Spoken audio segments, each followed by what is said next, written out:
clase de hoy. Le vamos a dar continuidad al tema que nos quedó pendiente la clase anterior. Voy a proyectar pantalla.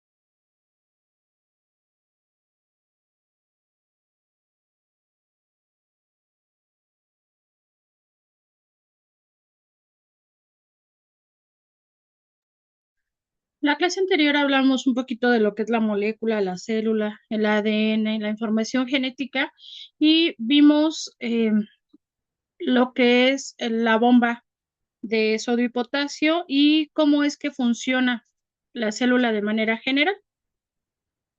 Parte de la ósmosis también es uno de los procesos que se lleva a cabo dentro y fuera de una célula. Y vamos a empezar hablando de lo que es la ósmosis. La ósmosis es un proceso fundamental que nos permite a las células regular el equilibrio de agua y solutos, lo que nos da un mantenimiento integral y funcional vital. Y no es más que el movimiento que sucede a través de la membrana, que esta a su vez es semipermeable, como lo vimos en clases anteriores, y es el movimiento del agua a través de esta membrana desde una región con menor concentración de solutos hacia una con mayor concentración de solutos. Aquí en el diagrama podemos observar una membrana semipermeable. Los puntitos de colores o las esferas de colores representan los solutos y el líquido, en este caso que es agua. Entonces, así es como se lleva a cabo la ósmosis. Tenemos una solución con una cantidad menor de solutos del lado derecho y de su lado izquierdo tenemos una solución con una cantidad aumentada de solutos. Entonces, la ley de la ósmosis nos dice que el líquido que se encuentra del lado izquierdo, por su mayor concentración de solutos, tendría que pasar a través de la membrana del lado derecho. Y a eso es a lo que nosotros le llamamos ósmosis. Vamos a ver para qué nos sirve la ósmosis. La ósmosis, dependiendo de la concentración de solutos que se encuentre dentro o fuera de la célula, se le va a denominar una solución, ya sea hipotónica, isotónica o hipertónica. En la solución hipotónica, la solución hipotónica se le denomina a aquella que tiene menor concentración de solutos. Volvemos al ejemplo anterior. Esta sería una solución hipotónica. La solución hipertónica es aquella que tiene una mayor cantidad de solutos. Esta sería nuestro ejemplo, la del lado izquierdo, de una solución hipertónica. Y si tuviéramos la misma cantidad de solutos dentro de la célula, de la solución derecha y la solución izquierda, entonces tendríamos una solución isotónica.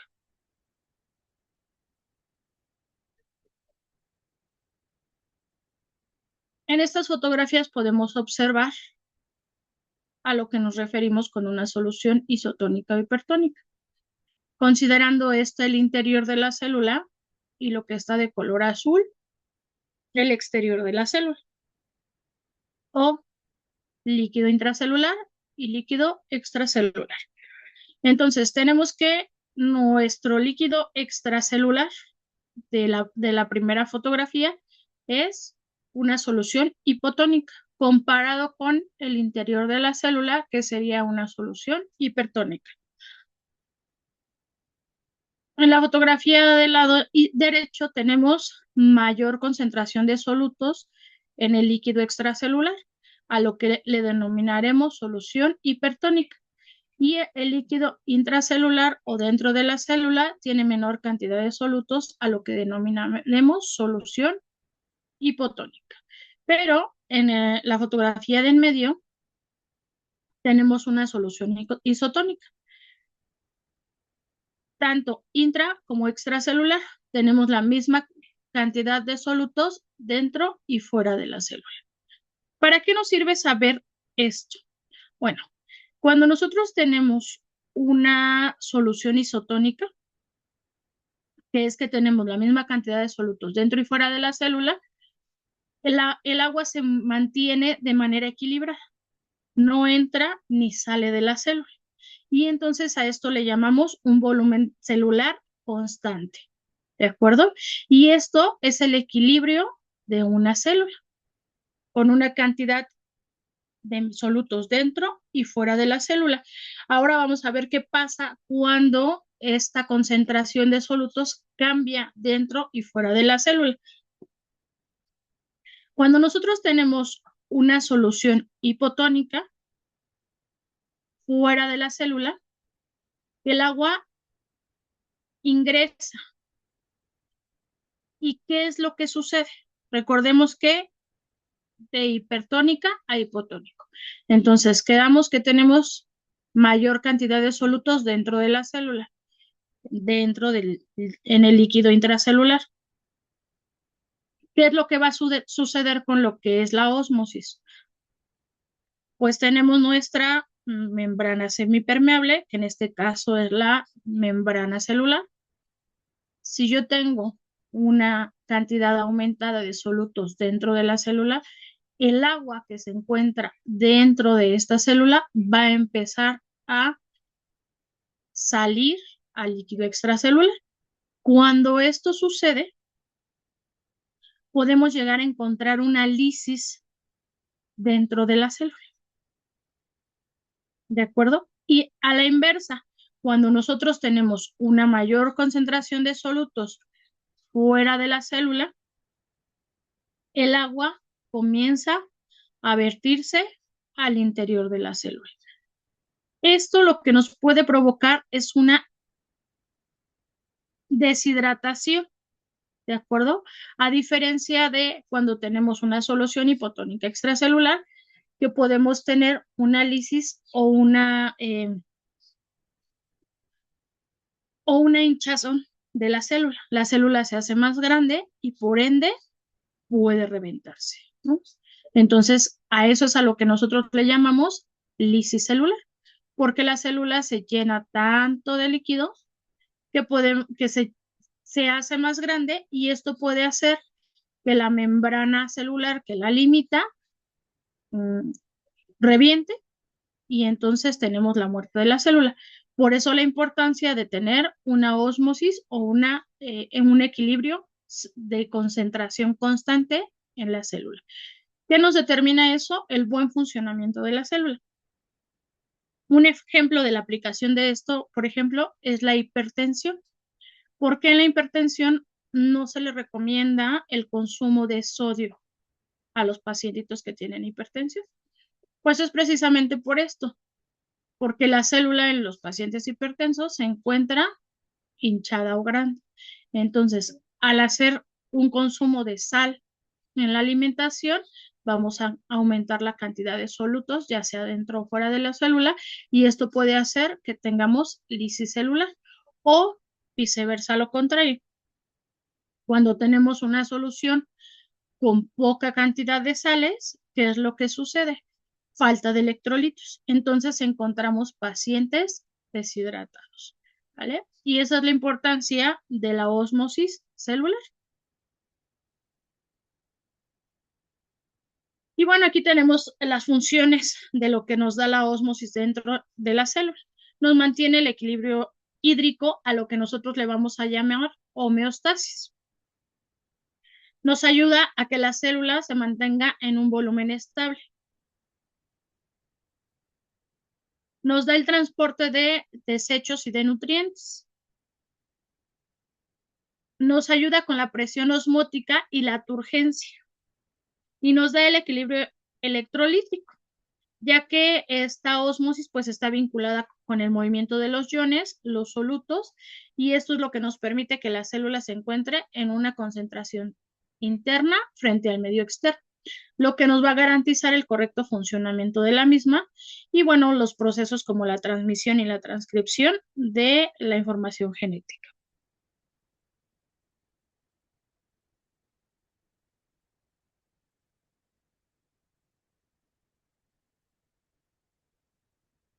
Tenemos el citoesqueleto como unidad forme de la célula.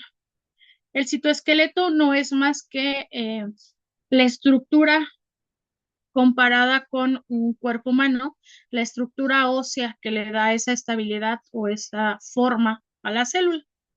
Este citoesqueleto está conformado de fibras proteicas que se unen a las membranas celulares y estas proteínas pues le dan fijación y la forma tridimensional a nuestra célula. Este citoesqueleto puede estar conformado por microtúbulos, filamentos o microfilamentos. Algunos microtúbulos están formados de turbulina. Los filamentos pueden ser de actina, queratina y estos son los que le dan el anclaje a los organelos. Y los microfilamentos pues regularmente se encuentran en la periferia celular y una de sus características es que tienen doble hélice y nos ayudan para que las células se unan entre sí y formen tejidos nuevos. Los microtúbulos pueden ser variados, pueden ser flagelados, ciliados o bien contenidos en el centriolo y generalmente se encuentran a lo largo de toda la célula. Estos microtúbulos se caracterizan por ser proteínas motoras.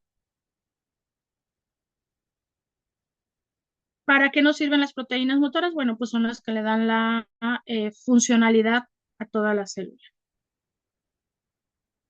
o nos ayudan con el transporte de la información y de los nutrientes. También otro de los eh, organelos formadores de la célula son los centriolos. Su característica es que es cilíndrica y está compuesta de los microtúbulos que les hablaba hace un momento. Lo podemos observar aquí. Estos puntitos que tenemos aquí son los centriolos.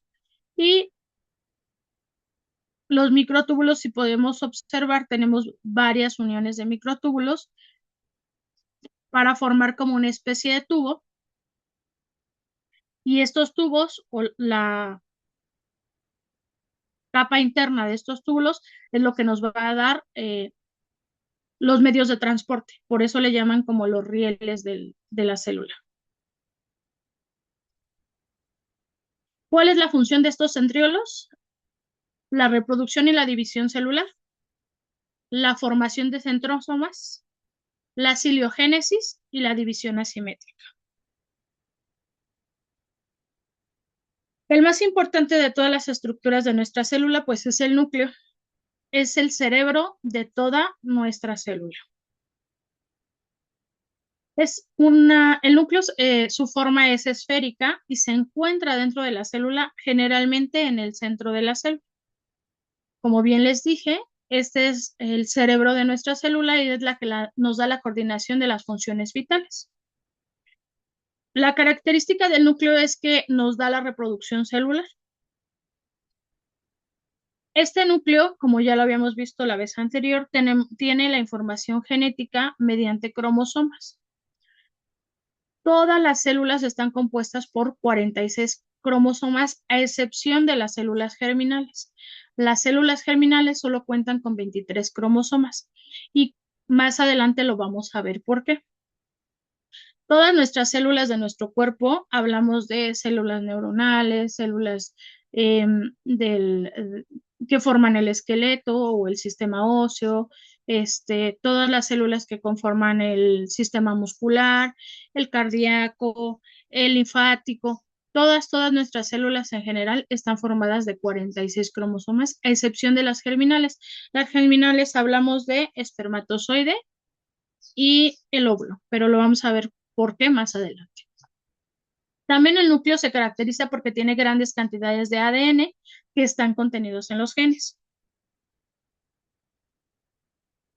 Este núcleo puede contener enzimas de su citoplasma y que nos ayudan para la reproducción. El núcleo tiene varias estructuras. Dentro de estas estructuras encontramos un polo nuclear, la cromatina, la envoltura nuclear y el nucleoplasma. El núcleo en el centro tiene un nucleolo.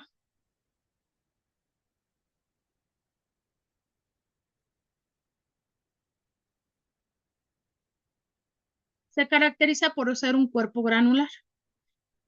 Tiene mayor densidad que el núcleo. Y este nucleolo lo que contiene es la información del ARN y las proteínas que nos van a ayudar a reproducir o a transcribir esta información genética. También nos ayuda al ensamblaje y la síntesis del ARN ribosomal. Vamos a entender como el ARN ribosomal, el mensajero de la información genética contenida en el ADN. Otra estructura importante que tenemos en nuestra célula es la vacuola. Esta vacuola es como el almacén de nuestra célula. Nos almacena sustancias líquidas como el agua y su característica es que son muy pequeñas estas vacuolas. Podemos tener de tres tipos. La primera es la pulsátil, que nos ayuda a contener el agua del citoplasma y expulsar esta misma agua por medio de la ósmosis. Tenemos la vacuola digestiva. La vacuola digestiva lo que nos ayuda es eliminar los desechos tóxicos de la célula. Y la vacuola alimenticia.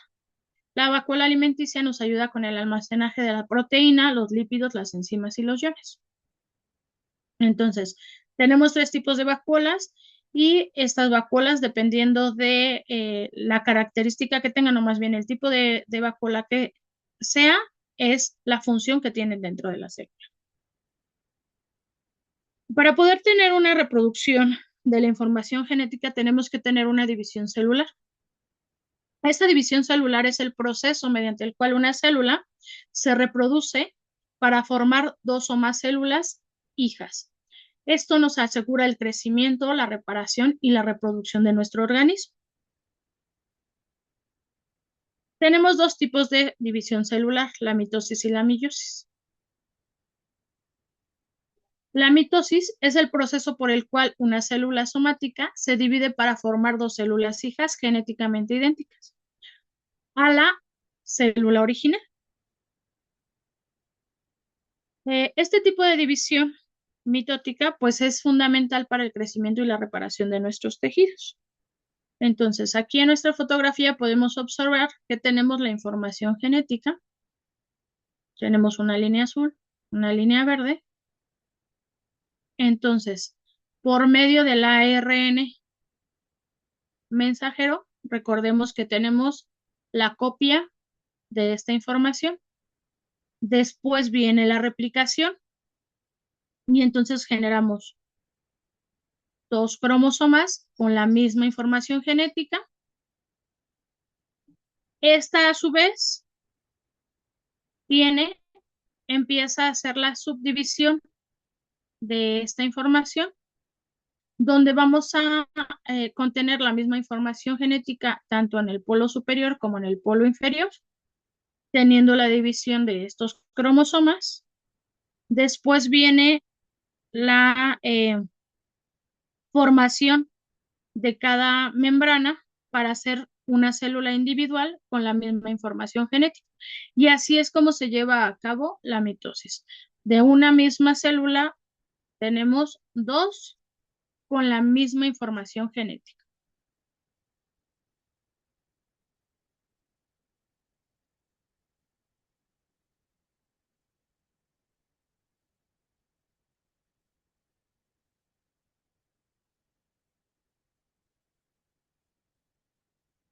Para llevar a cabo todo esto que ya les describí, se tienen que llevar a cabo fases. Estas fases se dividen en 5. La primera es la profase, donde los cromosomas se condensan y el núcleo comienza a desintegrarse. Después tenemos la metafase. Los cromosomas se alinean en el ecuador de la célula, lo que les decía. Se van a cada polo. Luego viene la fase, donde las cromátidas hermanas se separan y se mueven hacia polos opuestos. Entonces, la división de la información genética o del cromosoma se dispone a cada polo de la célula para tener la misma información en ambos polos. En la telofase tenemos que se forma una nueva membrana nuclear alrededor del cromosoma, que es la división de esta información, y la selección para llevar a la célula a la separación. A esa fase le llamamos telofase. Y la citocénesis, que es la división del citoplasma, donde forma a dos células hijas, ¿no? Entonces aquí ya tenemos la delimitación de cada porción de información genética. Se forma la membrana, se llena de la misma cantidad de citoplasma y tenemos dos células idénticas a la inicial.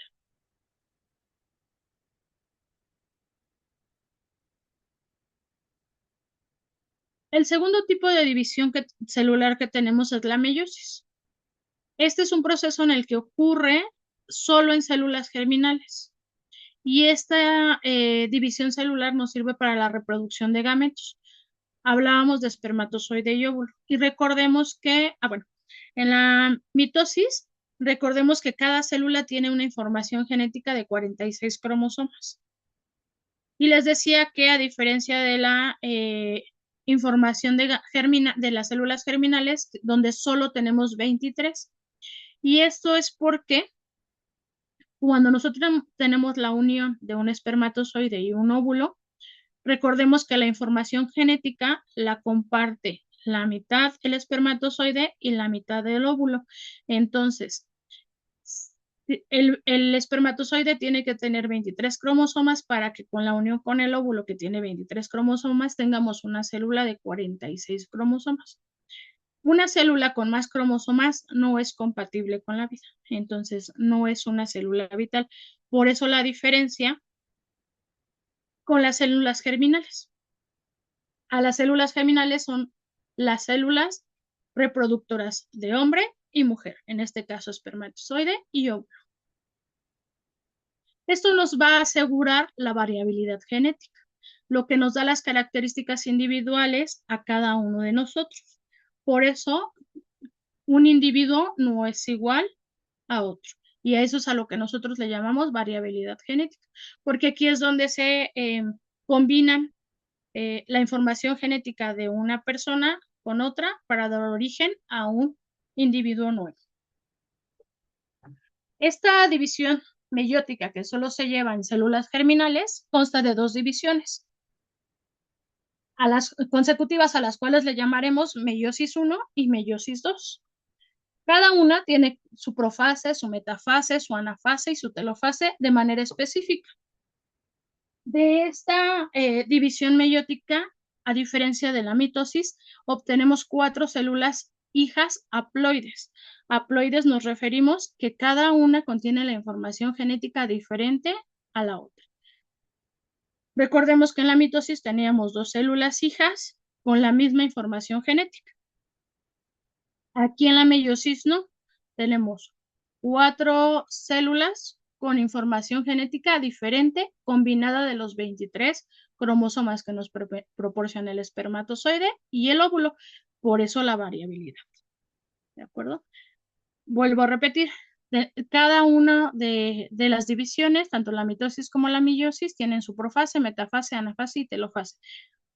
Sucede específicamente lo mismo, lo único es que a diferencia de la mitosis de la meiosis, es que la información genética en la meiosis va variada y en la mitosis es la misma para todas las células. A esto que les estoy platicando le llamamos un ciclo celular. Nada más de manera muy rápida, porque esto es como más genético, tenemos que este ciclo celular se divide en fase G1, fase S, fase G2, fase M, fase G0. En la fase G1 tenemos el crecimiento celular y la síntesis de proteínas. Lo podemos observar aquí en nuestro diagrama. Es donde se inicia este ciclo celular. En la fase S tenemos una replicación del ADN. Esto que les estoy explicando aquí es lo mismo que les dije con la mitosis y la meiosis, solo que aquí no se explica cómo es que va seleccionando el ADN y se va replicando dentro de esta división celular. La fase G2 nos representa la preparación final para la división. La fase M es donde se lleva a cabo la mitosis y la meiosis, donde tenemos la división celular. Y la fase 0 es el estado de reposo o diferenciación celular de algunas células, ¿no? Es absolutamente lo mismo, solo que ya identificado como el ciclo celular, donde ya participan pues el ADN, el ARN y algunas proteínas que nos ayudan a que todo esto se lleve a cabo.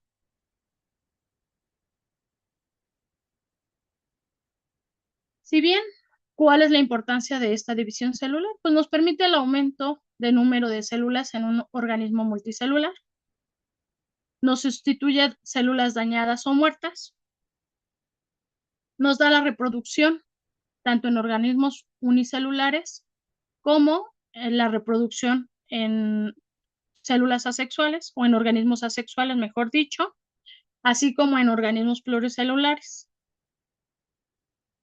Y nos ayuda a garantizar que el material genético pues, se distribuya correctamente a las células hijas.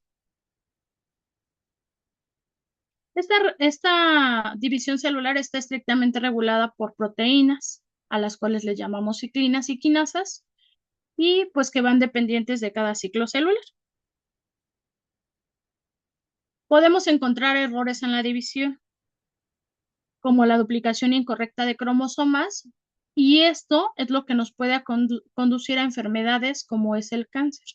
Recordemos que el cáncer es una reproducción de células anómalas en un órgano, en un organismo o en un sistema. ¿Qué es lo que sucede? Tenemos una falla en una célula y esta célula se reproduce de manera exponencial, formándonos un tumor o una metástasis, y a eso es a lo que nosotros le llamamos cáncer.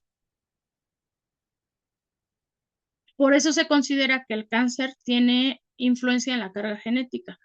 Cuando nosotros tenemos descendencia de familia que padeció en algún momento de su vida algún cáncer, hay mayor probabilidad de padecer un cáncer similar o parecido a nuestro antecesor, ¿no? Puede ser padre, abuelos, bisabuelos, porque la información o la carga genética se lleva ya de manera celular.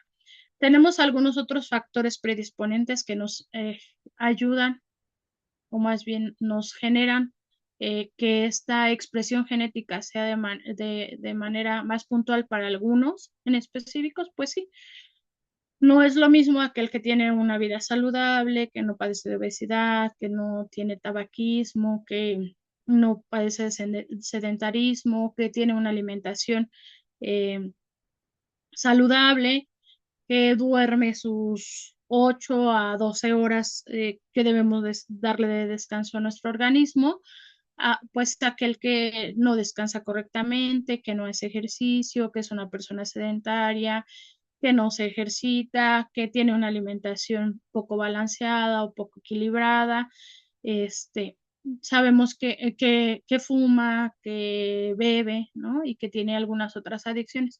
Sabemos que todos esos factores influyen para el desarrollo de algunas patologías, incluyendo el cáncer. Aunque la información genética se contenga en la célula, la expresión va dependiendo de también los hábitos de cada individuo y de cada persona. pero se conoce que se tiene una carga genética importante y que aquellas personas que tienen antecedentes heredofamiliares de importancia para una patología, pues los van a expresar en alguno o varios de los individuos de descendencia.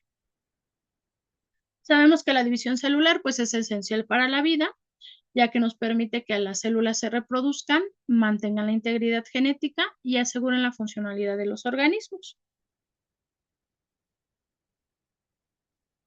Para llevar a cabo todo esto, tenemos que tener síntesis de proteínas. Esta síntesis de proteínas, pues es el proceso mediante el cual la célula construye proteínas a partir de aminoácidos, siguiendo la información genética codificada en cada ADN. Este proceso de síntesis de proteínas es de manera anabólica y es esencial.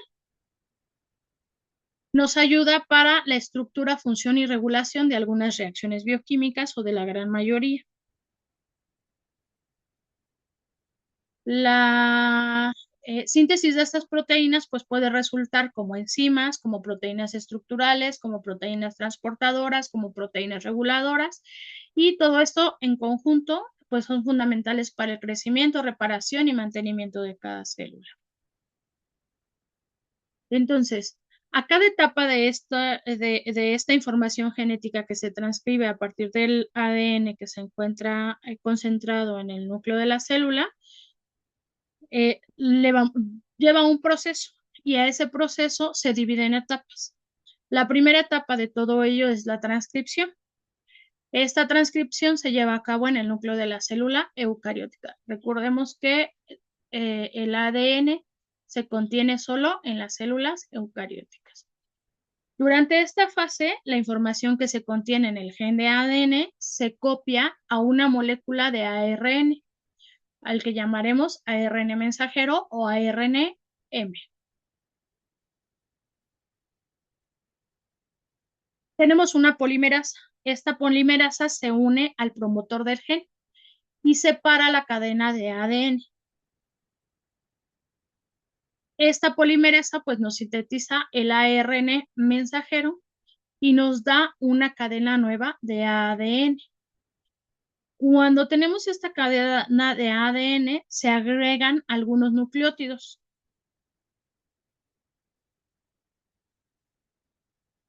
Donde se reconoce la secuencia genética de terminación y libera el ARN mensajero cuando está completo. A esto le llamamos terminación o síntesis de este ADN. Este ADN que tenemos nuevo, replicado o copiado, sufre algunos procedimientos de adición, ¿no? Eliminamos intrones y cuando ya se encuentra completo, este ARN maduro se, eh, se envía del núcleo del citoplasma, donde nos va a servir como molde para la síntesis de proteínas. Y entonces así es como llegamos a la etapa 2, a la que llamaremos transducción. Esta transducción ocurre en los ribosomas que pueden estar libres en el citoplasma o bien adheridos al retículo endoplásmico rugoso. ¿Cuál es su objetivo de esta transducción? Pues convertir la secuencia de nucleótidos del ARN mensajero en una secuencia de aminoácidos. También esta transducción tiene a su vez subetapas. La primera es la iniciación, donde el ribosoma se ensambla alrededor del codón de ARN, se da la transferencia por un ARN transportador con un aminoácido que llamamos metionina y se une al codón de inicio. Posterior a ello viene la elongación, donde cada codón de ARN mensajero se reconoce por un ARN transportador. Este, a su vez, hace su función, que es transportar al aminoácido que a cada ARN transportador le corresponde. Estos se unen entre sí con enlazos peptídicos y forman una cadena polipeptídica. Para terminar esta etapa, pues tenemos que el ribosoma alcanza el codón y termina con la secuencia de aminoácidos liberando la proteína recién sintetizada. Y aquí lo podemos observar de manera ejemplificada. Esto es una replicación, esto es una transcripción y esto es la síntesis de proteínas. Va de nuevo. Tenemos la copia específica de la secuencia de ADN por individual. Ya tengo mi copia del ADN. Llega un ARN mensajero que se va a llevar esta información. ¿De acuerdo? Solo la selecciona. Vamos a completar con aminoácidos. Recordemos que es guanina, citosina, etcétera. Y todo esto se lleva a cabo en nuestro ribosoma. Cuando ya completamos esta cadena con nuestros aminoácidos, tenemos la replicación y el molde de este ADN para hacer la síntesis de este mismo y que haya la reproducción de la célula. Bueno, ¿y todo esto para qué nos sirve? Recordemos que la célula es un conjunto, o más bien la célula en un conjunto nos va a dar tejidos. Cuando nosotros tenemos un grupo de células que tienen un fin común y una función específica, vamos a tener un tejido. Hablamos de, por ejemplo, las células musculares. Hablamos de las células óseas, como son los osteocitos. Hablamos de las células neuronales, como son las neuronas. Y entonces, cuando yo tengo este conjunto de células que tienen un fin en común y una función específica, tenemos un tejido. Estos tejidos se pueden dividir de acuerdo a sus especificaciones y a su formación. Al estudio de estos tejidos es a lo que nosotros llamamos histología. Podemos tener tejidos de tipo epitelial, tejidos de tipo conjuntivo, tejidos de tipo muscular y tejidos del tipo nervioso.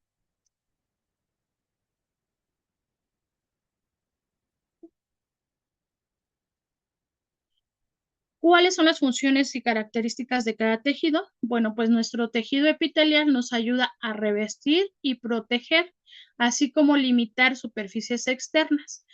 Un ejemplo de ellos, pues, es la piel y el revestimiento de algunos órganos.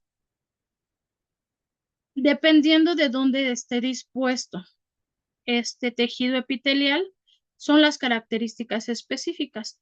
Pueden ser tejido epitelial más aplanado, o más ancho, o más grueso, o más pequeño, pero más junto. Pero estas características de este tejido epitelial va de acuerdo al órgano que se encuentran limitando, protegiendo o revistiendo. En el tejido conjuntivo o conectivo, su función es unir, conectar, establecer relaciones entre órganos y se encuentra principalmente en todo nuestro organismo. Lo vamos a encontrar en el tejido adiposo, en el tejido óseo, en el tejido cartilaginoso y en el tejido sanguíneo.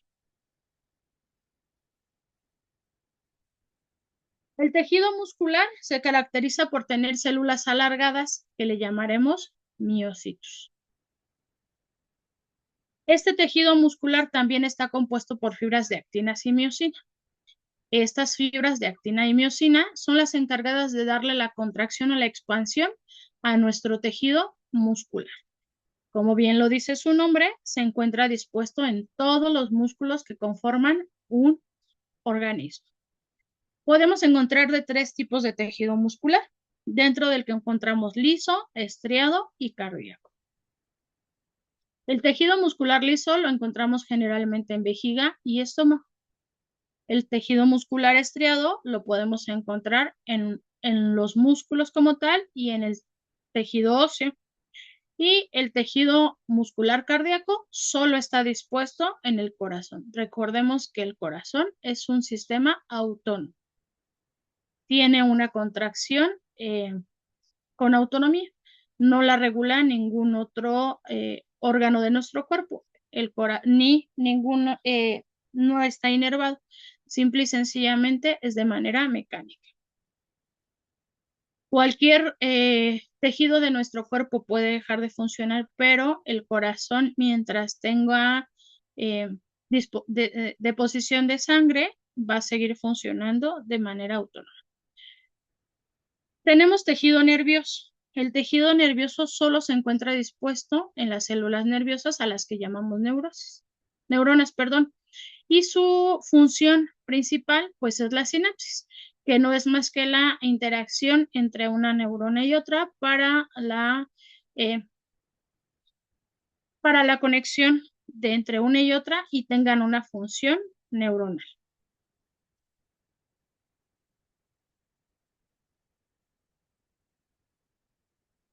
Un conjunto de tejidos nos forman órganos, que es la unidad estructural encargada del cumplimiento de una función determinada de nuestro cuerpo. Entonces, si yo tengo tejido eh, celular conectivo, muscular eh, o cardíaco, me va a disponer, dependiendo del tejido que yo tenga, el órgano que se conforme. Y el conjunto de órganos me van a formar un aparato o un sistema. Este aparato o sistema es quien me va a dar el cumplimiento y la función específica para que un cuerpo, un organismo, funcione de manera correcta. Estos aparatos o sistemas se pueden dividir de acuerdo a la función que se tiene. Por ejemplo, tenemos como de relación. Dentro del aparato sistema de relación encontramos el sistema óseo, el aparato muscular y el aparato sensorial. Aquel que sirve para la coordinación, encontramos el sistema nervioso y el sistema endocrino. Aquel que su función es la nutrición, pues encontramos el sistema digestivo, el sistema circulatorio, el respiratorio y el urinario. Recordemos que el sistema circulatorio se divide en dos, en el sistema cardiovascular y en el sistema linfático. Entonces, nuestro sistema cardiovascular y nuestro sistema linfático son de nutrición. Y tenemos la última, que es la perpetuación.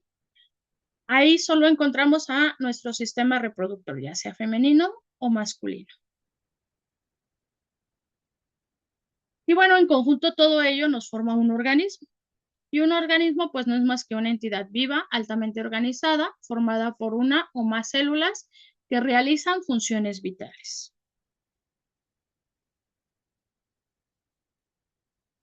En menos de un año se reemplazan el 98% de todas las células de nuestro cuerpo, lo que nos traduce que cada año somos un individuo nuevo.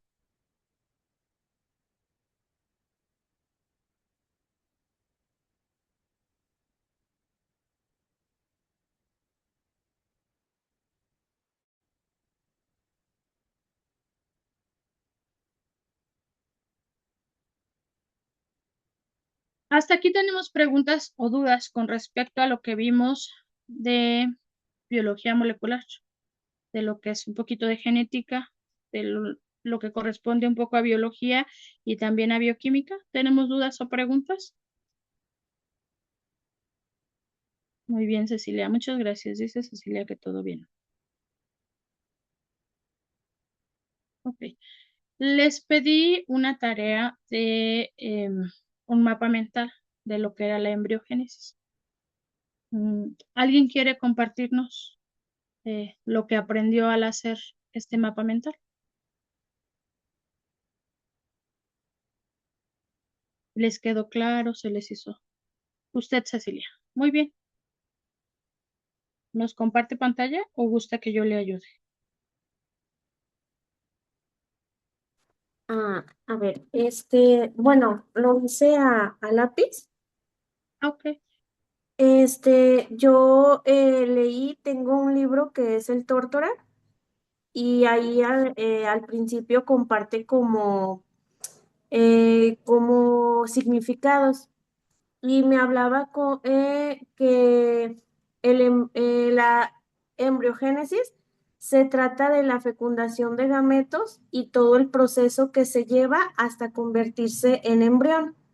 También comentaba que habla sobre o sea, que este proceso es desde la fertilización del huevo hasta la octava semana en el útero.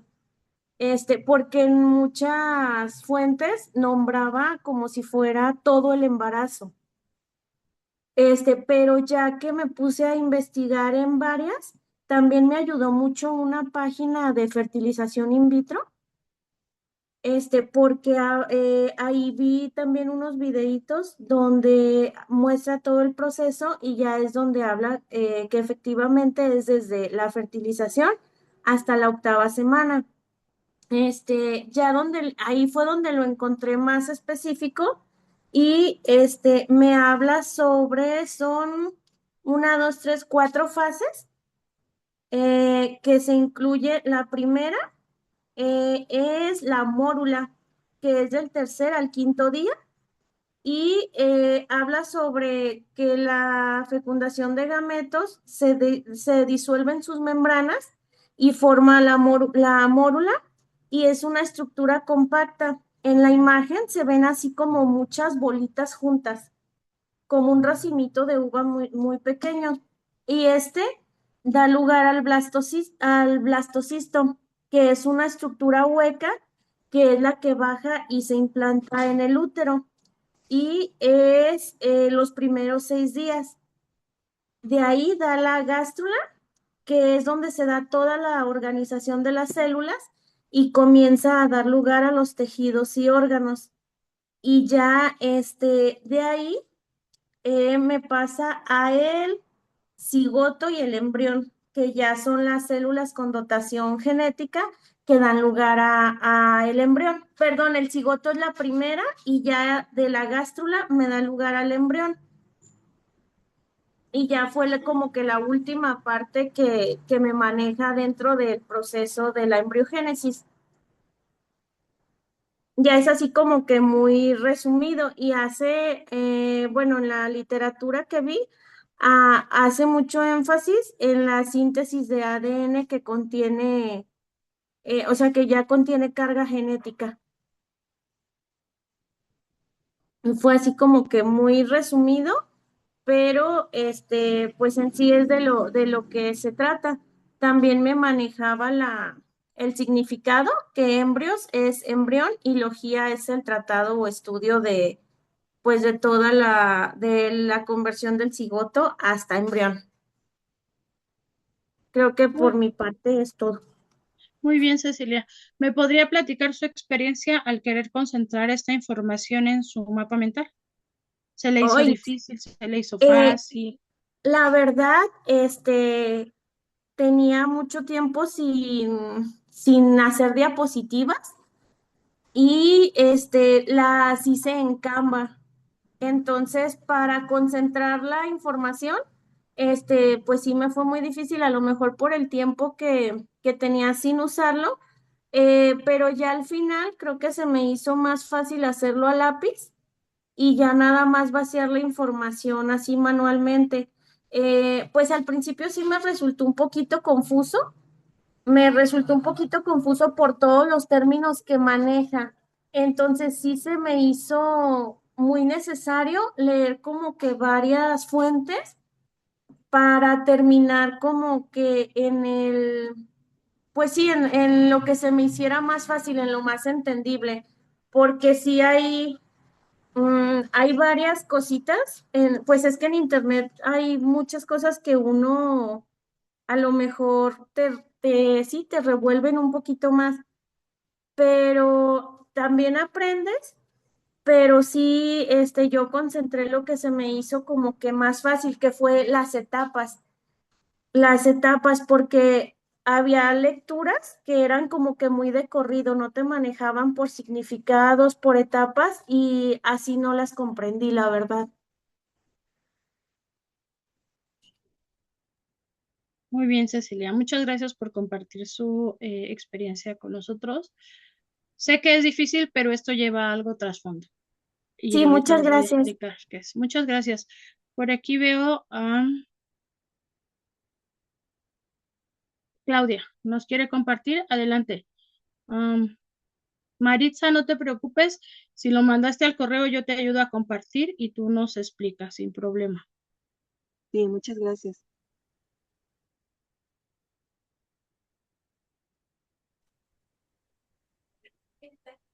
Hola, buenas tardes. ¿Sí me escucha? Hola, Vanessa. Sí, la escuchamos. Hola, Gracias. me presento. Soy la compañera que ese día estaba en el carro. No precisamente estaba en carro, simplemente que el transformador de su casa se cayó y me quedé sin internet y sin luz y me tuve que meter a un carro. Me presento, mi nombre es Claudia Cruz Zárate, soy licenciada en enfermería, trabajo actualmente en el Hospital de la Mujer y ahorita estoy como encargada de la UCI. Oh, muy bien, bienvenida, Clau.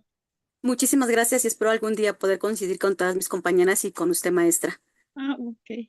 Muy Pues bien. al igual, sí, hice, no sé si me quisiera ayudar a compartir mi Claro que diapositiva, sí.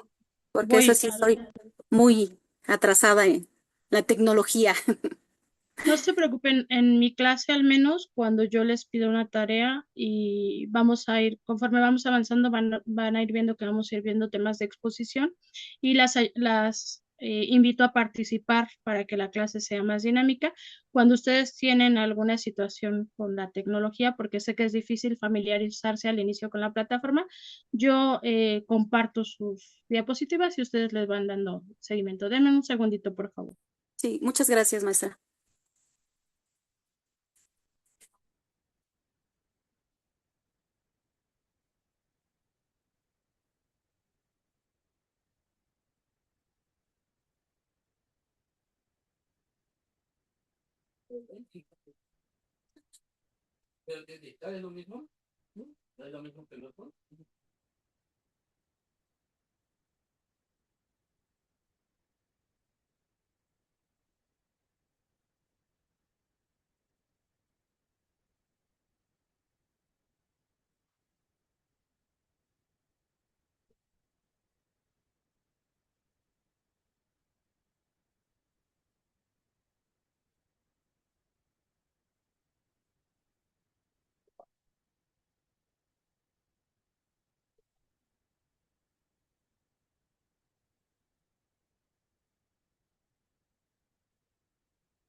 Ahí podemos observar la pantalla, Claudia. No, maestra.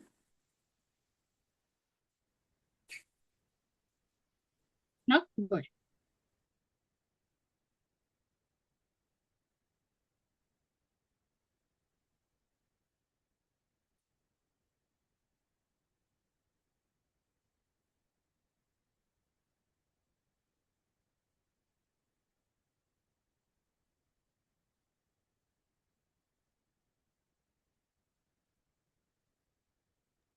Ahora sí. No. Ya salió. Ya salió la carátula.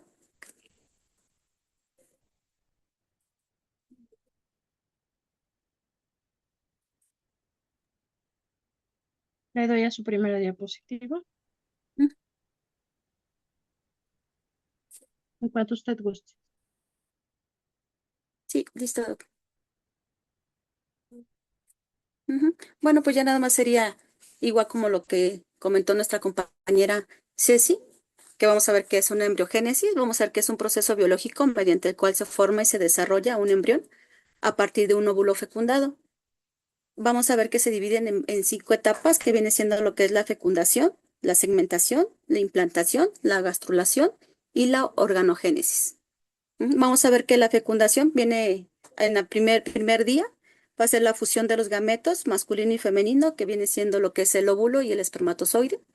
Después nos vamos a pasar a la segmentación, que es el cigoto pasa por un proceso de mitosis y se produce el blastómero y pasa por un proceso de desarrollo hasta ser un blastocito, que viene siendo las células que se separan y forman una cavidad. De ahí nos vamos lo que es la implantación, que ocurre al sexto día, en el cual se da el asentamiento del embrioblasto, que se divide en dos, que es hipoblasto y epiblasto, que son estructuras celulares tempranas del desarrollo. También pasamos por lo que es una gastrulación, es la etapa en la que gracias a movimientos celulares se establecen las tres etapas, que viene siendo lo que es ectodermo, el mesodermo y el endodermo. Vemos que el endodermo forma el sistema nervioso y tejidos más superficiales como lo que es la epidermis. Vemos lo que es el mesodermo, que da lugar a los sistemas como muscular, el esquelético, el cartilaginoso, el umbrogenital, entre otros. Y por último vamos a hacer que es el endodermo, forma los órganos del sistema digestivo y respiratorio. Y después nos vamos con lo que es la organogénesis. Son los diferentes órganos que se forman a partir de las etapas germinativas y el primer proceso en la formación del sistema nervioso. Siento que lo hice así como que muy, muy resumido, maestra.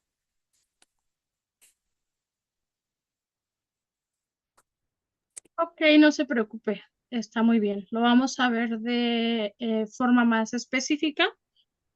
Yo se los voy a dar de forma más específica. Mi intención con esta tarea es que ustedes se familiaricen un poquito con la terminología, porque si bien lo que vimos anteriormente, yo sé que ustedes, pues en la secundaria, en la preparatoria, de alguna manera tuvimos contacto con la terminología, entonces es como más fácil entenderlo. Pero ya cuando entremos de lleno a lo que es la embriología, a veces tenemos en la preparación de la licenciatura pues un poquito de introducción, pero no es lo mismo como cuando llevamos biología o ciencias naturales, ¿no? Entonces, por eso la intención de la tarea. Yo sé que les cuesta trabajo porque, como bien dijo su compañera, hijo, le encuentra uno bastante información y a veces ahora con la información que tenemos pues en plataformas y en algunas páginas que no son ah, meramente científicas, a veces tendemos a equivocarnos o a confundirnos, más sin embargo estas dinámicas lo que hace para ustedes es que construyan en base a diferente información, pues un criterio de esta información y entonces ya cuando yo les doy la explicación no sea tan complejo o pareciera que les estoy hablando en otro idioma, ¿no? Muy bien, muchas gracias. Gracias, maestra.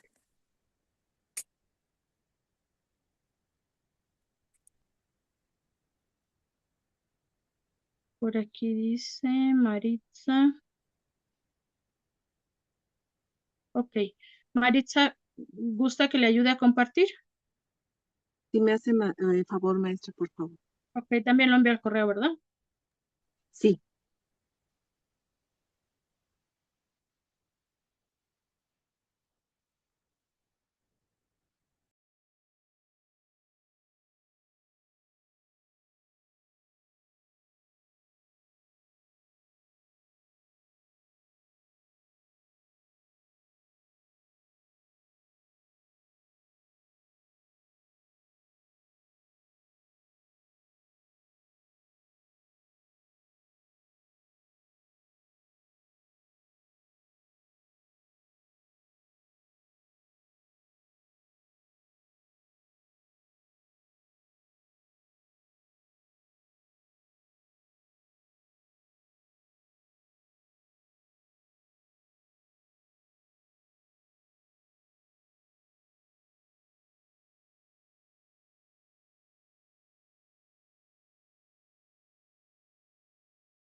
Ahí podemos observar, Maritza, su diapositiva. sí se observa. Nada más que esa es la presentación, la carátula. Ok. En cuanto usted guste. Sí, gracias. Bueno, yo también encontré varias información sobre, dependiendo de la literatura, y encontré que podrían ser 5 etapas, 7 u 8. Yo, según lo que yo recopilé, encontré 8 etapas. Bueno, empezamos con el significado de la embriogénesis. Es un proceso de formación y desarrollo del embrión a partir de un cigoto. La primera etapa sería la fecundación, que es la unión de un óvulo y el espermatozoide, que es un gameto femenino o el gameto masculino. Después viene la segmentación, que dice que es un proceso de división celular del cigoto, o sea, una mitosis, que origina blastómeros, o sea que las células se van dividiendo y empiezan a formar, bueno, a eso, al dividirse, se le llama mitosis y empieza a formar blastómeros. Esta etapa de blastulación es un reordenamiento celular. Se divide para formar una mórula, que es lo que nos comentaba la compañera Ceci, que se ve como una bolita, ¿no? Como subdividida. A eso se le llama mórula. La, la etapa de implantación es cuando el embrión en estadio blastocito se implanta en el endometrio y penetra para seguirse desarrollando, penetra en el endometrio. Después viene la neurulación. Bueno, yo esta etapa la vi como que para mí se me hizo muy interesante mencionarla porque eh, ahí se forma el tubo neural. Es una estructura que dará lugar a cerebro y médula espinal del embrión. Después de esto viene la gastrulación. Se forma el disco germinativo con 3 etapas embrionarias, que es el ectodermo, el mesodermo y el endodermo. Y de ahí empieza la organogénesis, que es el conjunto de cambios que permiten que las capas embrionarias que acabamos de mencionar se transformen en los tejidos y órganos que conforman un organismo. Esas fueron las etapas. Yo no lo dividí por semanas, sino por etapas solamente. Y eso sería todo. Muy bien, Maritza. ¿Cuál fue su experiencia al realizar la tarea? ¿Le gustó, no le gustó? ¿Se le hizo Sí me complicado? gustó, como mencionaban, o sea, ahorita ya se manejan plataformas diferentes. Yo en algún momento manejé PowerPoint, pero también tiene mucho tiempo y ahorita lo hice en Canva. Estoy como que aprendiendo también. Sí se me hizo un poquito complicado porque tiene mucho tiempo que no manejaba la computadora, pero bueno, se siente también una satisfacción al lograr tu objetivo y y bueno, ahorita al exponer, yo durante toda la vida me he puesto muy nerviosa al hacer exposiciones y como que también es un reto para mí en este momento. Oh, muy bien, Maritza. Fíjese que la ventaja de estar a la distancia y en línea, pues es que regularmente, y eso no sucede solo con ustedes como grupos, sino con todos los grupos en general, que generalmente ustedes me conocen a mí, pero yo a ustedes, pues casi nunca, ¿no? Sí, Porque si bien es cierto, a la gran mayoría de las personas nos produce un poquito de ansiedad hablar en público y entonces la maravilla de estar a distancia y de no estar de frente, pues es que no podemos ver nuestras caras, ¿no? Al menos no podemos apreciar o observar si Maritza o Cecilia o Klaus están nerviosas, y eso es una Nerviosa. ventaja porque eso nos ayuda a adquirir confianza en nosotros mismos. Déjeme decirle que toda la información que ustedes viertan dentro de la clase para mí es correcta, solo la encaminamos a la veracidad de la información. Si ustedes vierten algún o expresan algún conocimiento o algo que ustedes crean que es, para nosotros es correcto, al menos para mí es correcto, solo lo vamos a encaminar de acuerdo a la velocidad de la información, ¿no? Entonces, siéntanse con la confianza de participar, de preguntar, de decir sin miedo a equivocarse. No, no, aquí no hay equivocaciones. Aquí todos aprendemos de todos, inclusive muchas veces yo aprendo de ustedes, como a pesar de que yo soy el docente, yo aprendo mucho de ustedes porque a veces ustedes tienen mayor experiencia que yo, y el conocimiento también viene a base de la experiencia. Y lo de las plataformas es difícil cuando no se conocen, pero ya después verán que la maneja de una manera muy simple y muy sencilla. Son muy fáciles. Como bien dice Canva, en lo personal se me hace difícil manejarlo también porque como que me cuesta trabajo mucho para adecuar los recuadros y todo eso. A mí en ese sentido de la habilidad me cuesta trabajo también Canva. Entonces, no Sí, se preocupen, Maritza, todo es correcto en su clase, ¿no? Solo vamos a encaminar o corregir en determinado momento que la información no sea tan veraz. Pero toda la muchas gracias. información, su expresión, su conocimiento, lo que ustedes quieran compartirnos es bienvenido porque independientemente de que sea de pediatría, de anatomía, de fisiología o de pintura, de arte, de ciencia, de deporte, siempre es conocimiento y es bien recibido. Gracias. Gracias, Maritza. Voy a compartirles pantalla para hacer este conocimiento un poquito más amplio, y si quedaron algunas dudas con esto de lo que es la embriogénesis, pues las aclaremos. Permítanme un momento, voy a compartirles pantalla.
Nada más retomando un poquito de lo que ya hemos venido hablando.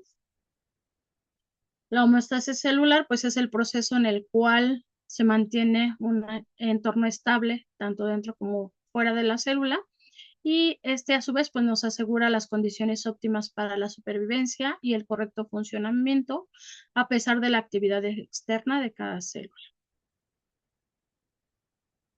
Esta homeostasis pues nos ayuda con el equilibrio hidroelectrolítico, la suministración de nutrientes dentro y fuera de la célula, así como la función de enzimas celulares, organelos y las vías metabólicas.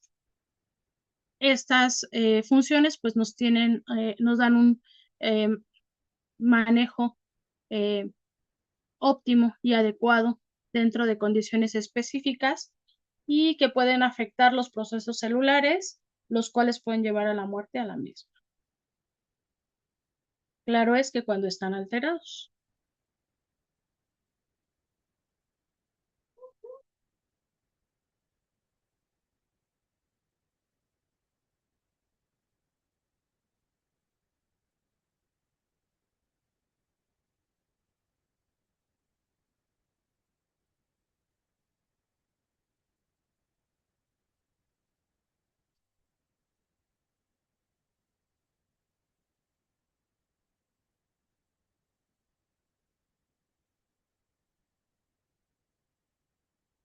Nuestra homeostasis nos da todo el equilibrio en todos los sistemas, por ejemplo, en la transmisión de impulsos nerviosos en nuestro sistema nervioso, en nuestro sistema endocrino, mediante la regulación hormonal, que bien sabemos que se lleva a cabo dentro de la hipófisis.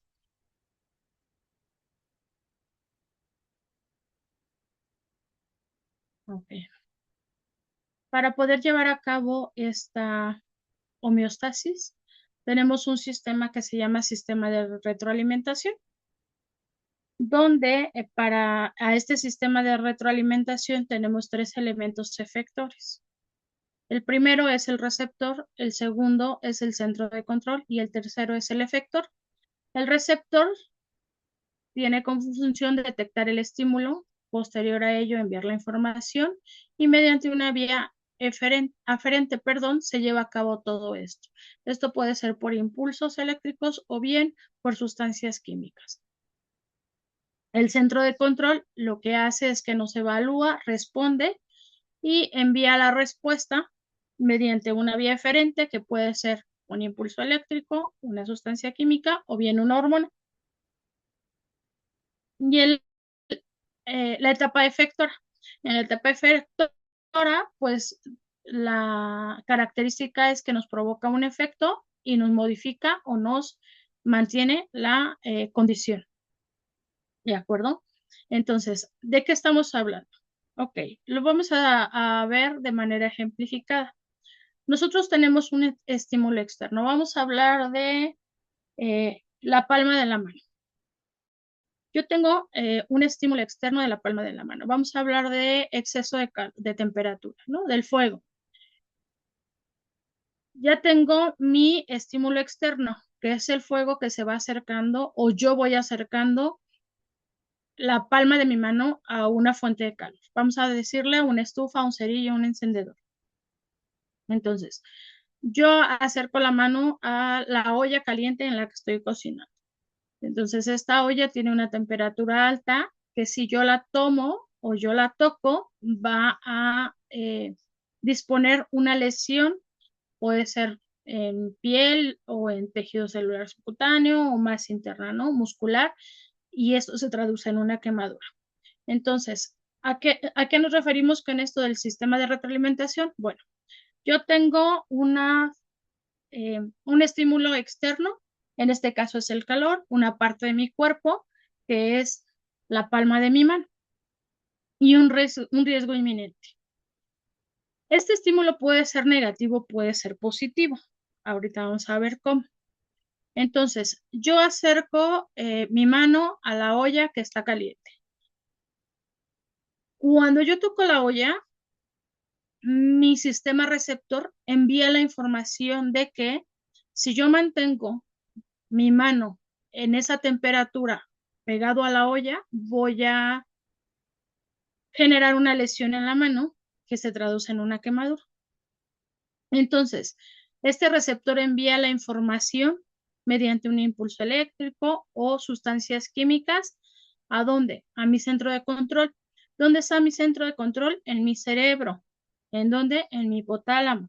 Entonces, mi centro de control evalúa el estímulo externo y dice, ten cuidado, Carla, porque te vas a quemar si mantienes esa temperatura en la palma de tu mano. A eso es a lo que le llamamos evaluación.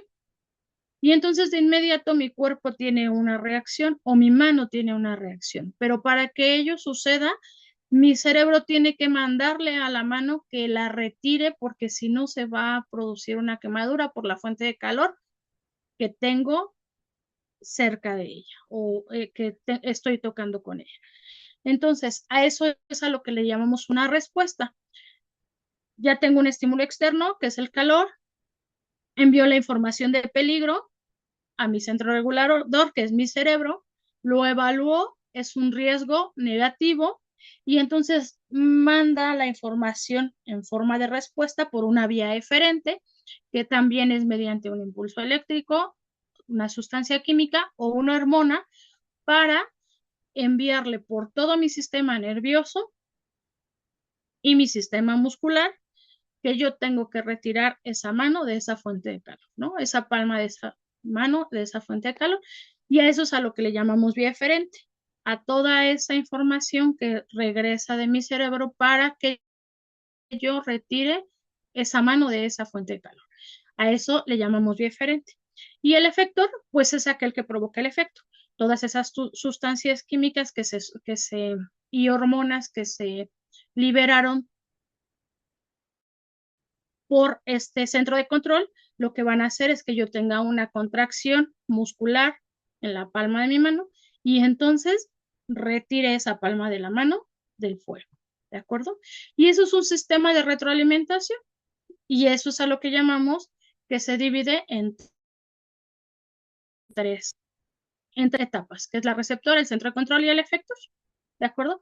¿Por qué decimos? Bueno, ok, en el área efectora nos habla de qué es lo que provoca el efecto. El efecto sería que yo retire la mano de la fuente de calor para reducir el riesgo de que me produzca una quemadura de esta fuente de calor o bien genere menos daño del que ya se produjo. ¿De acuerdo? Posterior a ello, este centro efector tiene la capacidad de supervisar. ¿Cómo supervisar? Pues supervisar que yo ya no tenga esa exposición a esta fuente de calor y si yo persistiera en esa posición o en esa postura, entonces mi centro controlador tendría que tener otro tipo de estímulo para obligarme a retirar esa mano de la fuente del calor y a eso le llamamos una supervisión o una condición controlada. ¿Sale? Entonces, ¿por qué les digo que puede haber un estímulo negativo positivo? ¿Quién me puede dar un ejemplo de un estímulo positivo? Porque este que yo les di es un estímulo negativo, ¿no? Igual puede pasar con el frío o con la temperatura baja, ¿no? La congelación. Pero ¿quién me puede dar un ejemplo con respecto a esto que yo les di o les expliqué? Un efecto positivo de un sistema de retroalimentación.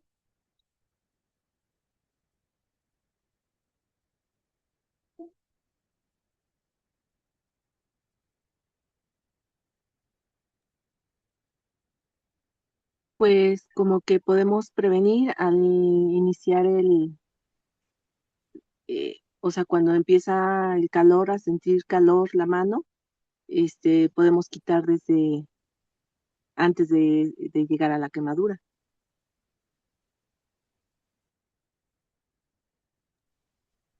Sí, ese es un sistema de retroalimentación negativo, porque recordemos que ya tenemos el estímulo externo y que me va a hacer daño. A eso es a lo que yo le llamo un estímulo negativo, ¿no? Dependiendo de Ujú. cada organismo, cada cuerpo y cada homeostasis, porque eso es lo que está relacionado con la homeostasis. Recordemos que es el control regulador que mantiene a todo mi organismo en equilibrio. Entonces, condicionado de ello puede ser un factor negativo o un factor positivo. Por ejemplo, un factor positivo es cuando pasa por enfrente bueno, no, cuando llega la quincena, ¿no?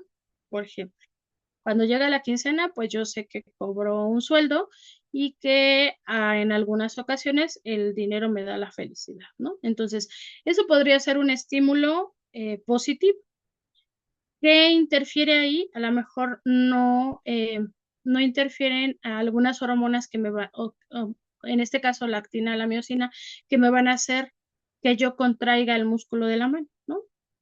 Pero sí, al generarme una sonrisa por la felicidad, pues me puede ocasionar esta contracción de los músculos, pero más bien de la sonrisa, ¿no? O de los orbiculares de los labios y algunos otros músculos que tenemos en cara.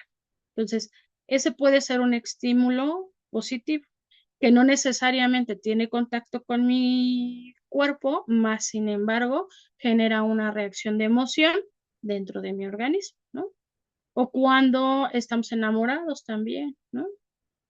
Recordemos que cuando estamos enamorados tenemos una liberación exagerada, aumentada de endorfinas, y entonces por eso se dice que nosotros nos enamoramos con la cabeza, no con el corazón, ¿no? El corazón ni siente, es más, ni le duele, ¿no? O sea, no tiene dolor, más bien es nuestra cabeza. Y ese puede ser un estímulo positivo, algo que le genera una reacción positiva a mi organismo, ¿no? O el ejercicio, por ejemplo. También el realizar actividad física o ejercicio genera plenitud, este, tranquilidad, ¿no? Liberar estrés. El descanso, el sueño, también es un estímulo positivo. Y entonces ahí estaríamos hablando de un ciclo o un sistema de retroalimentación positiva, ¿vale?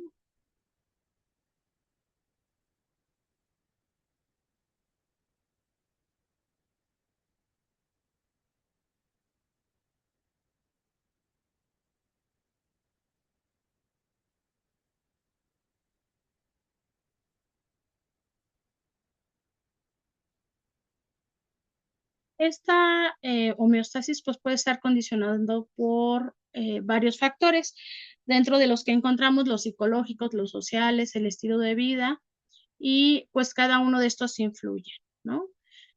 Por ejemplo, el estrés o la mala alimentación o las adicciones. Esto puede influir en esta homeostasis y que lleva a mi cuerpo a un desequilibrio o bien a no estar en plenitud. También está condicionado por algunas patologías, claro está. Y entonces ahora sí vamos a entrar de lleno a lo que es la tarea que hablábamos de la embriogénesis.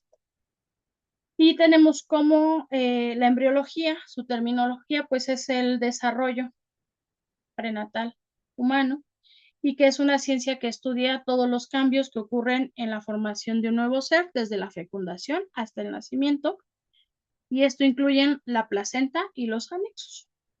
Para el estudio del embrión, lo vamos a dividir en periodo preembrionario, en periodo embrionario y en el periodo fetal.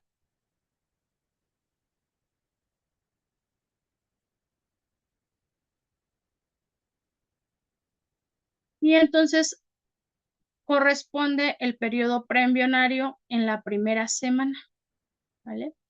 En esta primera semana vamos a tener el blastocisto, que es una cavidad inmadura, la segmentación, y todo esto se lleva a cabo en la tuba uterina.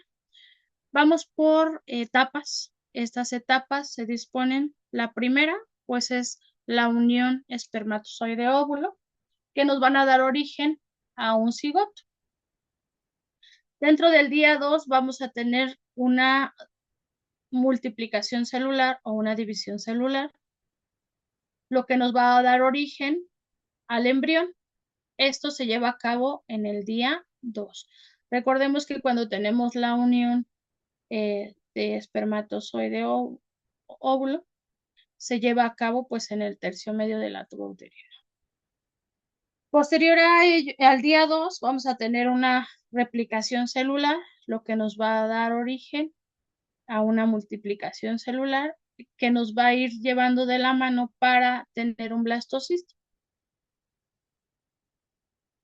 Y así, sucesivamente vamos a ir teniendo una diferenciación celular y de acuerdo a la zona donde se vaya localizando cada división celular y cada tipo de célula, vamos a ir teniendo una célula nueva, ¿vale?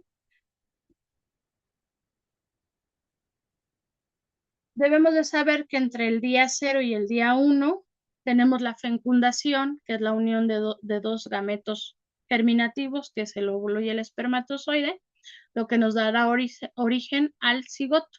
Esto se lleva a cabo dentro de las 24 primeras horas y, como bien se los dije, esto se lleva a cabo en la tuboterina. Aquí vamos a recordarlo de la información genética. Recordemos que nuestro gameto masculino nos da nuestros 23 cromosomas y nuestro gameto femenino nos da los otros 23 cromosomas para tener origen a información de 46 cromosomas. En esta etapa de la fecundación o del cigoto tenemos una célula diploide que se caracteriza por estar rodeada por una zona pelúcida. En el día 2, como bien les había dicho, tenemos un número aumentado de células porque se va llevando a cabo una segmentación. A partir de las 30 horas vamos a obtener una blastómera y no es más que la segmentación de este cigoto.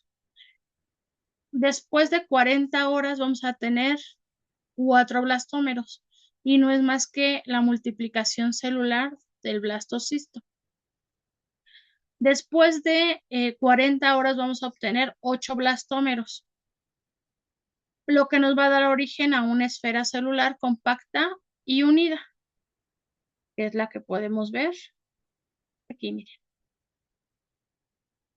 ¿Ven?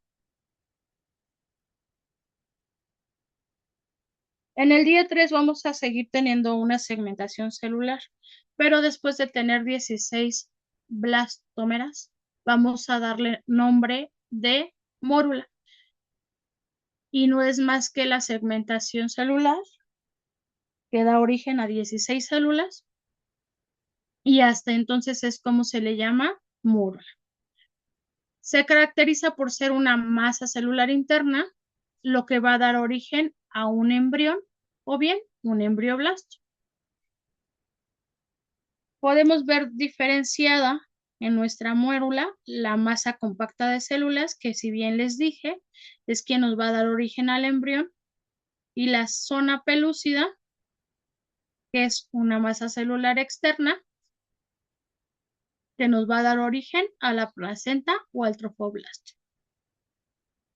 En el día 4, la mórula ingresa al útero y penetra en este útero a través de la zona pelúcida, generando espacios que llamaremos espacios intercelulares de la masa celular interna, lo que nos va a dar origen a un blastocele, que está conformado de blastocitos.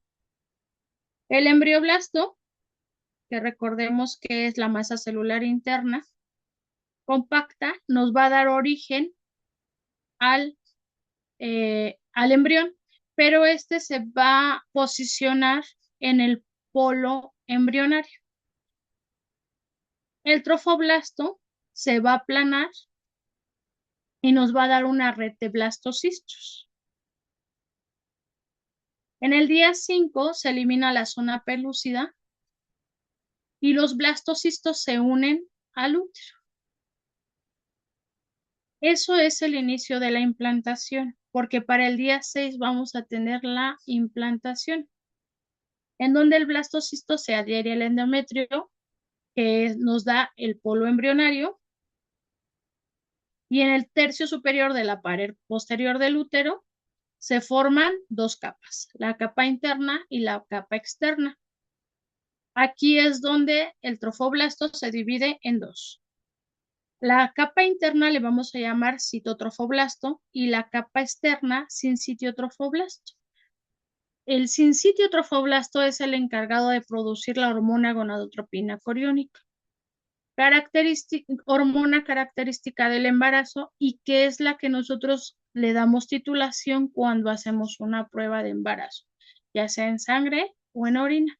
Y ustedes me van a decir por qué si a partir del día 6 tenemos hormona gonadotropina coriónica que se caracteriza por solo excretarse en el embarazo, ¿por qué no le hago una prueba de embarazo a los 6 días del embarazo? Esto es porque la titularidad de la cantidad de esta hormona no es la suficiente como para detectarla. Las pruebas que tenemos tienen una sensibilidad baja, entonces tenemos que esperar a que nuestro organismo produzca en cierta cantidad de esta hormona para que estas pruebas tengan la sensibilidad de detectarla. Pero si nosotros tuviéramos pruebas con mayor sensibilidad de detección de esta hormona, podríamos saber cuándo alguien está embarazada desde el 6º día, ¿vale? En el 7º día tenemos que el endometrio se erosiona por el sincitio trofoblasto. Recordemos que es la capa externa de este blastocito. Y esto genera 2 capas más. Una cilíndrica que denominaremos epiblasto y una cúbica que denominaremos hipoblasto. A esto le vamos a llamar disco germinativo. Entonces, regreso. Todo esto de lo que yo les hablé es no solo más que esto. ¿Qué tenemos? Una mórula que va a empezar a tener diferenciación celular, que se va a dividir en blastocele, trofoblasto, masa celular interna y blastocitos, así como zona pelúcida. Entonces, vamos a tener movimiento celular dentro de este blastocisto, disposición de células y diferenciación de las mismas, y a cada zona de esta diferenciación celular le vamos a dar un nombre. Y este nombre es porque a nosotros nos sirve para ir reconociendo qué células le van a dar origen a qué órganos de nuestro embrión.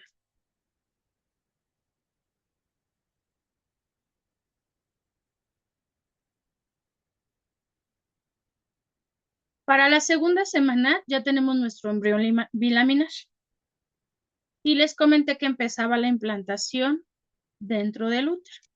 Entonces, tenemos nuestra diferenciación celular. Hay ruptura de nuestra membrana o nuestra zona pelúcida. Y esto, hagan de cuenta que es como las raíces de un árbol. Yo tengo una semilla. Esta semilla empieza a tener sus raíces. Estas raíces se van, cuando yo la pongo en tierra o en agua, estas raíces van creciendo y se van metiendo valga la redundancia, al interior de la tierra, ¿no? O van generando canales dentro de la tierra. Y esto lo que hace es que estas raíces de este árbol o de esta planta se implanten o tengan mayor fuerza dentro de la tierra. Lo mismo pasa con esto de la embriología, ¿no? Pero esto nos va a ir dando origen a estructuras de un organismo o de un embrión, ¿no? Por ejemplo, nos va a dar el saco vitelino, la placenta, la comunicación intercirculatoria materno-fetal y la disposición celular que tenemos en toda la periferia, y la diferenciación nos va a ir dando origen a todas las estructuras de nuestro nuevo embrión. Entonces, se le va dando el nombre a la diferenciación celular de acuerdo a lo que nos va a dar origen a estructuras embrionarias.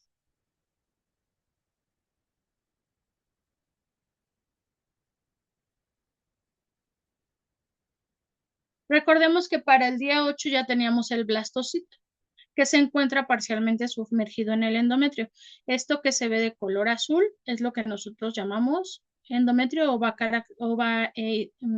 representando, ejemplificando nuestro endometrio. Y lo que inició como un cigoto, que es la división celular y la diferenciación, así como la localización de cada célula, pues es lo que nos va dando origen al embrión. Entonces ya recordemos que teníamos el trofoblasto, que nos daba origen al sincitiotrofoblasto y al citotrofoblasto, y que este a su vez nos daba un disco germinativo bilaminar. Este disco germinativo bilaminar nos da origen a otra estructura que se llama epiblasto. Este epiblasto nos va a generar la cavidad amniótica, o mejor conocidos como diferenciación celular o amnioblastos, que no es más que lo que nos va a dar origen a la cavidad amniótica. ¿De acuerdo? Recordemos que el embrioblasto, al inicio les dije que era lo que nos daba origen al embrión. Entonces, este embrioblasto se va a dividir en dos, en el hipoblasto y en el epiblasto. Para el día 9 o día 10 tenemos una implantación profunda del blastocisto. Recordemos que el blastocisto es toda esta estructura que vamos diferenciando en diferentes etapas, o nos va a dar origen a diferentes líneas celulares. En este momento se forma un coágulo de fibrina y las vacuolas celulares se fusionan, lo que nos van a dar origen a una laguna trofoblástica. Esta laguna trofoblástica está caracterizada por tener una membrana exocelúmica. Este hipoblasto que tenemos del embrioblasto recubre esta cavidad exocelúmica que tenemos aquí en el centro, ¿ya vieron? Y todo esto en conjunto es lo que nos va a dar origen al saco vitelino primitivo. Entonces, vamos viendo que esta diferenciación y localización celular es lo que nos va a dar origen, dependiendo del lugar donde se encuentre, y la disposición celular es lo que nos va a ir dando origen a los órganos del embrión. Para el día 11 o día 12 ya tenemos el blastocisto inmerso en el endometrio, ya tenemos a nuestras raíces dentro de la tierra, ¿no? En este caso es nuestra diferenciación celular dentro de nuestro endometrio.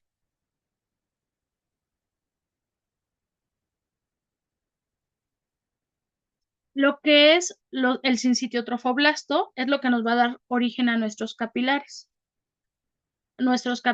maternos dilatados o sinusoides, y es lo que va a dar origen a la circulación uteroplacentaria, ¿no? Que es el medio de conexión entre nuestro embrión y la madre para darle los nutrientes que requiere para el crecimiento y desarrollo de este embrión.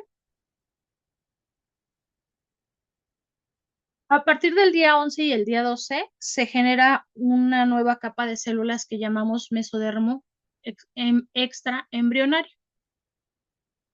Este mesodermo extraembrionario está formado de tejido conectivo laxo y fino. Este mesodermo extraembrionario también nos va a dar origen a la cavidad coriónica o extraembrionaria. El mesodermo extraembrionario a su vez se va a dividir en dos: mesodermo somático y mesodermo esplácnico. El endometrio tenemos que recordar que es rico en glucógeno y lípidos.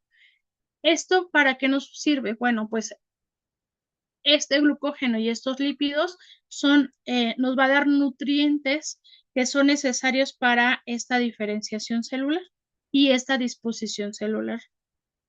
En el día 13, el citotrofoblasto, que ya teníamos diferenciado, nos va a dar origen a columnas celulares o vellosidades primarias. El hipoblasto nos va a dar origen al saco vitelino secundario o definitivo, que se desprende a partir de quistes exocelómicos. La placa coriónica con el sincitotrofoblasto y el citotrofoblasto nos va a dar origen a un corión. Este corión nos da un pedículo de fijación más los vasos sanguíneos, que a su vez le van a dar formación a nuestro cordón umbilical. La placa precordial es nuestro esbozo, nuestro origen de nuestro sistema nervioso central. Este se deriva de nuestro hipoblasto. Es el origen de nuestra organización de la cabeza, de nuestro embrión y en muchos de los casos del origen de la boca. ¿Vale? Entonces, aquí es donde inicia nuestra diferenciación para nuestro sistema nervioso, que es lo primero que se forma de nuestro embrión. Para la tercera semana ya tenemos un embrión trilaminar. A este embrión trilaminar le llamaremos gastrulación. Recordemos que teníamos un ectodermo, un endodermo y entre el día 11 y 12 se desarrolló una tercera línea de células al que le vamos a llamar mesodermo. Entonces, ahí es donde tenemos la diferenciación de un disco embrionario bilaminar a un disco embrionario trilaminar. Se unió una capa de células en medio de estas dos. A esta etapa del embrión trilaminar es a la que llamamos gastrulación. Este disco trilaminar empieza a doblarse o a hacerse como un tubo, se le hace una invaginación al cual le llamamos notocorda. Se hace como un tubito, como que se empieza a enrollar y es el inicio de la organogénesis, esta notocorda. Esta notocorda es lo que le va a dar origen a nuestro tubo neural, lo que les decía que nos da, lo primerito es nuestro sistema nervioso.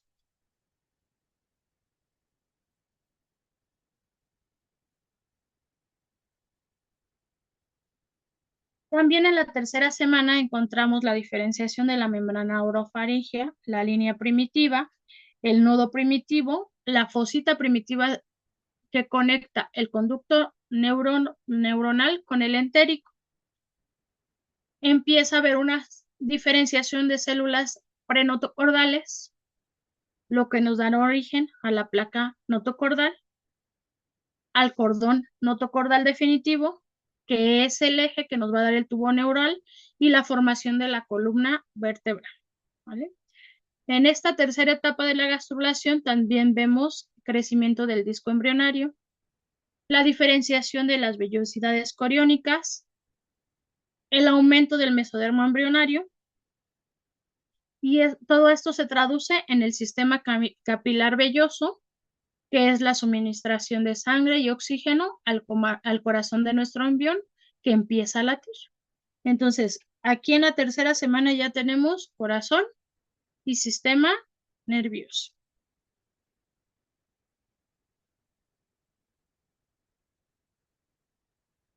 Hasta aquí tenemos nuestro periodo preembrionario, que es desde 0 hasta la cuarta semana.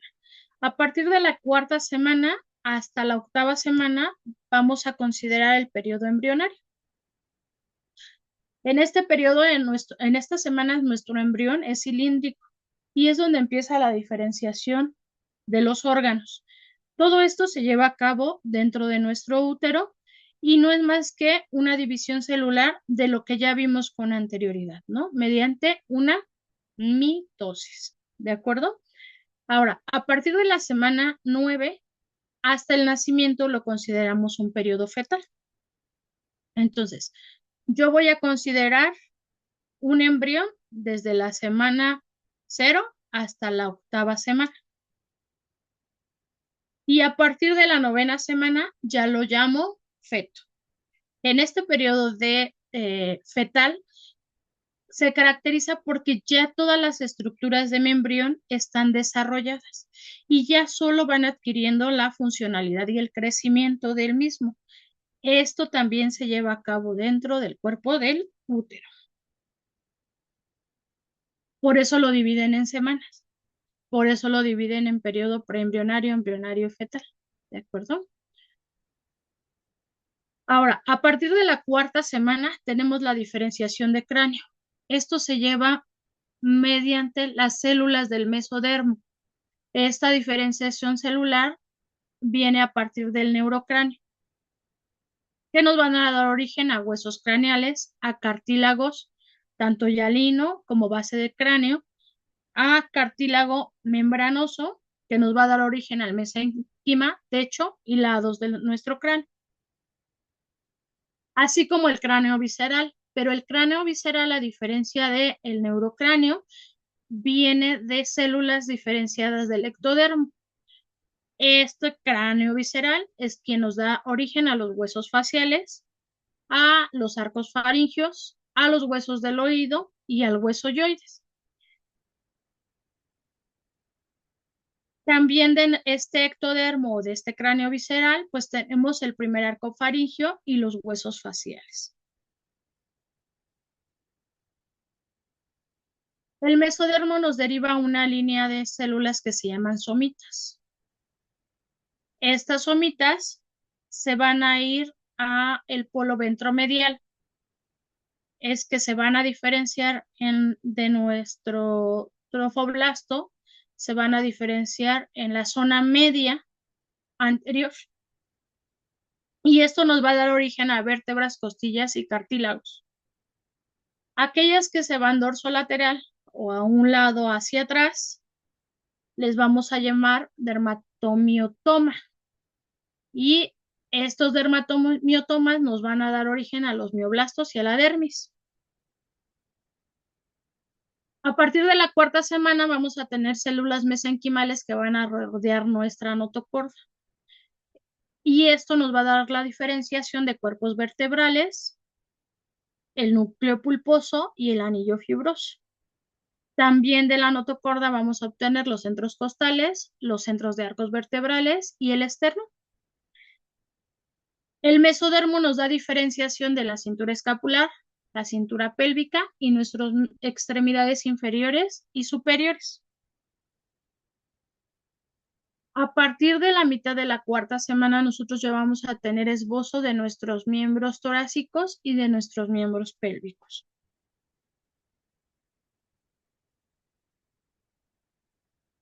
A finales de la cuarta semana se van a diferenciar algunas células que denominaremos esclerotomas. Los esclerotomas son los que nos van a dar origen al tejido conjuntivo embrionario. Cuando vimos diferenciación de tejidos, hace ratito, les dije que el tejido conjuntivo nos servía para conexión. Y esto con la finalidad de formar los huesos, o bien conocida como la osteogénesis. La osteogénesis también nos da la diferenciación de cartílago hialino y cartílago epofisiario. Recordemos que este cartílago nos da origen a la osificación primaria y la osificación secundaria. La osificación primaria se lleva a cabo dentro en la embriogénesis. La osificación secundaria se lleva a cabo en el desarrollo y crecimiento de nuestros niños. Recordemos que tenemos una etapa donde nuestros niños empiezan a crecer y entonces los huesos se empiezan a alargar y todo este proceso se lleva a cabo mediante la osificación secundaria. Entonces, la osificación primaria se lleva en el embrión y la osificación secundaria se lleva en los niños.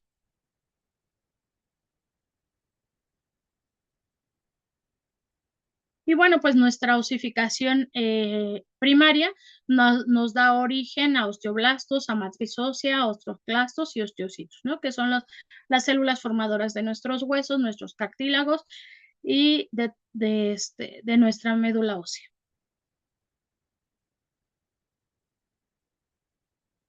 A partir de la sexta semana encontramos ya los esbozos de miembros pélvicos y miembros torácicos, que hablamos brazos y piernas, pero a partir de esta semana empieza el estrechamiento, como que se empiezan a alargar. Si podemos observar en el esbozo de nuestros brazos y de nuestras piernas, pues están acortadas. Miren, aquí lo podemos ver de manera más simple. Y a partir de esta sexta semana, estos esbozos comienzan a alargarse.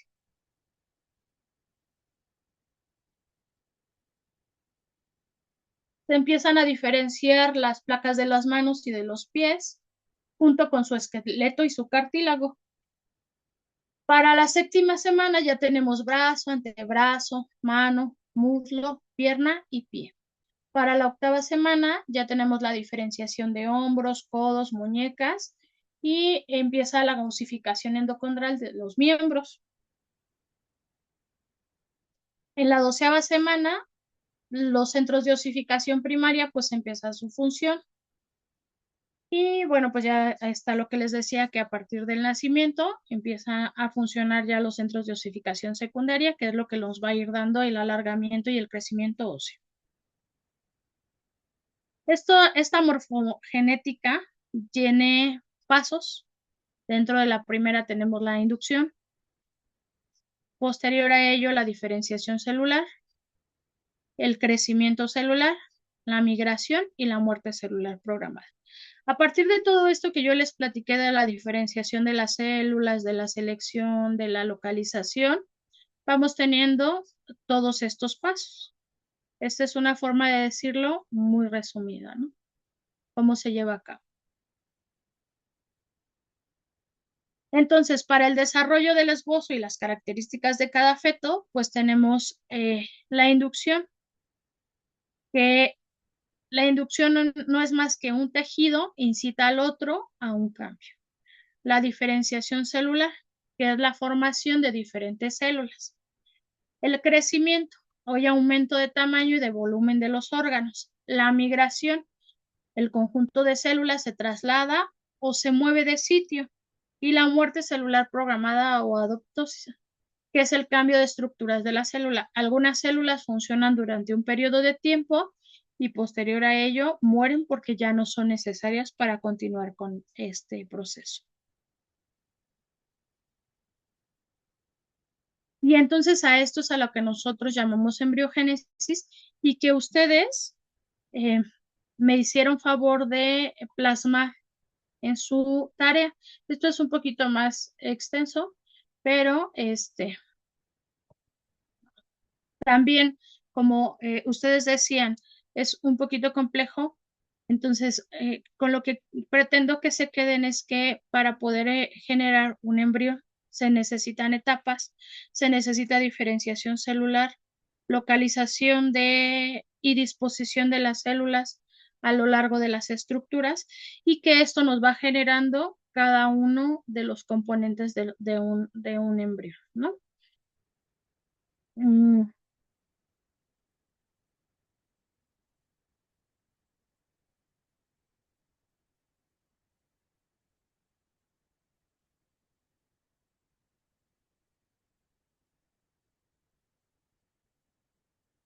Hasta aquí vamos a dejar nuestra clase del día de hoy. Nos queda un minuto. No les voy a dejar tarea esta semana, la vamos a dejar para la siguiente semana. ¿Tienen dudas o preguntas con respecto a esto que vimos de embriología, de la embriogénesis?